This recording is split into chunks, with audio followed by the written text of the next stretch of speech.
तर मंडळी कुकरमध्ये 2 तास भिजलेली 1 वाटी चणा डाळ टाकायची, 1 वाटी पाणी टाकायचं आणि मीडियम फ्लेमवर आपल्याला डाळ शिजवून घ्यायचं आहे. कुकरमध्ये 3 ते 4 शिट्ट्या काढायच्या आहे. दुसरीकडे गव्हाचं पीठ घेतलेलं आहे, त्यामध्ये चिमूटभर हळद आणि थोडंसं मीठ टाकलेलं आहे.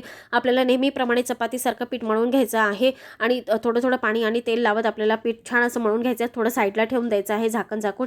20 ते 25 मिनिटानंतर डाळ खूप छान शिजल्या गेलेली आहे आणि मॅशरच्या मदतीने किंवा प्याल्याच्या मदतीने डाळ मॅश करून घ्यायची आहे. त्यामध्ये आता 1.5 वाटी आपल्याला गूळ टाकायचा आहे आणि ही डाळ आपल्याला 20 ते 25 मिनिटं मंद आचेवर शिजवून घ्यायचं आहे. त्यामध्ये वेलची पावडर आणि जायफळ टाकायचं आणि इथे आपलं मस्त मौसूद पुरण तयार झालेलं आहे. कुठल्याही प्रकारचा यंत्राचा मिक्सरचा वापर केलेला नाही आणि इथे दुसरीकडे आपली कणिक सुद्धा खूप छान मुरल्या गेलेली आहे. भिजवलेल्या कणकेचा गोळा घेऊन त्याची छान वाटी तयार करायची आणि त्याच्या दुप्पट पटीने आपल्याला पुरण त्यामध्ये भरायचं आहे. गोळा तयार करून घ्यायचा, कोरड्या पिठामध्ये गोळा घोळून घ्यायचा आहे आणि हलक्या हाताने पुरणपोळी लाटून घ्यायची आहे. हाय फ्लेमवर आपल्याला पुरणपोळी छान तूप टाकून शेकून घ्यायची आणि इथे टम्म फुगलेली आपली पुरणपोळी मस्त अशी मौसूद पुरणपोळी तयार आहे.